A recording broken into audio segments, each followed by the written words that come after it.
మన ఛానల్లో ఎక్కించిన అనంతపురం వినాయకుల గురించి పార్ట్ 1, 2, 3, 4 కూడా చేశాము.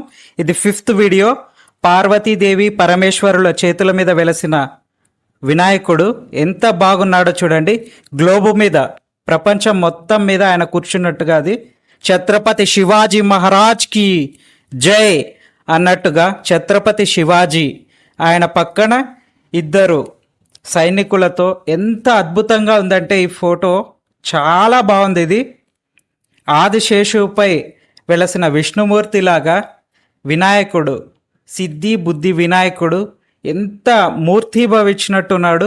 సాధు పొంగువు ఆకారంలో వినాయకుడి విగ్రహం చాలా బాగుండింది. ఇంకా వెరైటీగా చాలా బాగా పెట్టినారు. ఇది చూడండి, ఉయ్యాలలో ఊగుతున్న బాల గణపతి ఎంత బాగుందంటే ఇది చాలా మంచి థీమ్. ఇది వినాయకుడు ఉయ్యాలలో ఊగుతున్నట్టు నామకరణం రోజు అన్నట్టుగా చాలా బాగుంది. ఇది మన వీడియోస్ అయితే తప్పకుండా చూసి లైక్ చేసి షేర్ చేసి సబ్స్క్రైబ్ చేయడం మాత్రం మరవద్దండి. ఇక్కడ చూడండి, ఇక్కడ కూడా ఋషి పుంగవునిలాగా వినాయకుడు పరమేశ్వరుణ్ణి భుజాల మీద మోస్తున్నట్టుగా ఈ విగ్రహం చాలా అందంగా ఉండింది. అయోధ్య రాముడి థీమ్తో చాలా విగ్రహాలు అయితే ఏర్పాటు చేశారు. వాటిలో ఏ దానికి అది చాలా చాలా అందంగా అయితే ఉన్నాయి.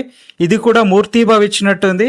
గృహలో తపస్సు చేస్తున్నట్టుగా ఈ వినాయకుడు ఎంత బాగున్నాడో చూడండి. ఎంత చిన్న వినాయకుడు, చాలా బాగుంది.